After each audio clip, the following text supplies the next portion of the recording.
So for today, I'm going to teach you on how to add Spotify music to your Canva presentation. So basically, first access your Canva account by entering your credentials and visit their website via canva.com and make sure to create a design which is a presentation, and after that you will direct to apps.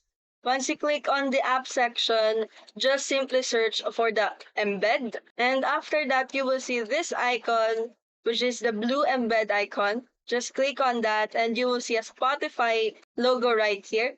When you click the Spotify, it will look like this. So if you want a specific music to be presented on your Canva design or presentation, you just have to click this pencil icon, which is you can edit the link and paste the specific link or specific music that you wanted to add right here and click done to embed the Spotify on your Canva presentation.